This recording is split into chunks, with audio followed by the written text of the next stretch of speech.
brave with the skillful men who are with me in Judah and Jerusalem, whom David my father provided.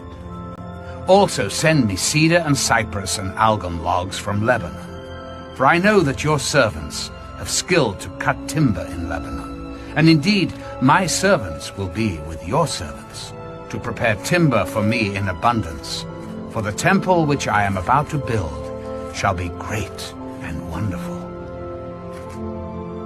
And indeed, I will give to your servants, the woodsmen who cut timber, 20,000 cors of ground wheat, 20,000 cors of barley, 20,000 baths of wine, and 20,000 baths of oil. Then Hiram, king of Tyre, answered in writing, which he sent to Solomon.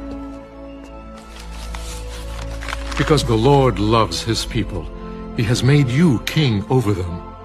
Blessed be the Lord God of Israel, who made heaven and earth, for he has given King David a wise son, endowed with prudence and understanding, who will build a temple for the Lord and a royal house for himself.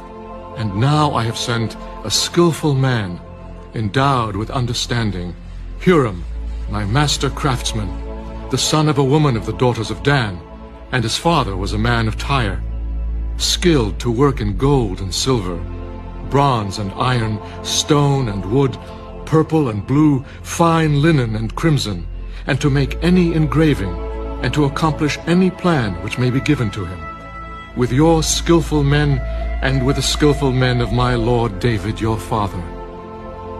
Now, therefore, the wheat, the barley, the oil, and the wine which my lord has spoken of, let him send to his servants. And we will cut wood from Lebanon as much as you need. We will bring it to you in rafts by sea to Joppa, and you will carry it up to Jerusalem. Then Solomon numbered all the aliens who were in the land of Israel, after the census in which David his father had numbered them. And there were found to be 153,600. And he made 70,000 of them bearers of burdens, 80,000 stonecutters in the mountain, and 3,600 overseers to make the people work. 2 Chronicles, chapter 3. Now Solomon began to build the house of the Lord at Jerusalem, on Mount Moriah, where the Lord had appeared to his father David, at the place that David had prepared on the threshing floor of Ornan, the Jebusite. And he began to build on the 2nd day of the 2nd month in the 4th year of his reign. This is the foundation which Solomon laid for building the house of God. The length was 60 cubits, by cubits according to the former measure, and the width 20 cubits. And the vestibule that was in front of the sanctuary was 20 cubits long across the width of the house, and the height was 120. He overlaid the inside with pure gold. The larger room he paneled with cypress, which he overlaid with fine gold, and he carved palm trees and chainwork on it. And he decorated the house with precious stones for beauty. And the gold was gold from Parvaim.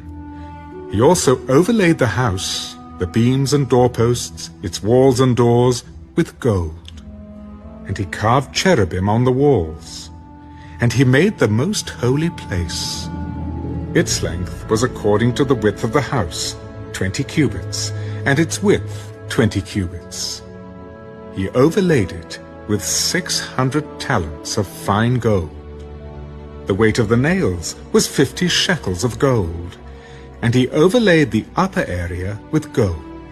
In the most holy place he made 2 cherubim fashioned by carving, and overlaid them with gold. The wings of the cherubim were 20 cubits in overall length. One wing of the one cherub was 5 cubits, touching the wall of the room, and the other wing was 5 cubits, touching the wing of the other cherub. One wing of the other cherub was 5 cubits, touching the wall of the room, And the other wing also was 5 cubits, touching the wing of the other cherub. The wings of these cherubim spanned 20 cubits over all. They stood on their feet, and they faced inward. And he made the veil of blue, purple, crimson, and fine linen, and wove cherubim into it. Also he made in front of the temple 2 pillars, 35 cubits high. And the capital that was on top of each of them was 5 cubits. He made wreaths of chainwork, as in the inner sanctuary, and put them on top of the pillars. And he made 100 pomegranates, and put them on the wreaths of the chainwork. Then he set up the pillars before the temple, one on the right hand and the other on the left. He called the name of the one on the right hand Jacob, and the name of the one on the left Boaz.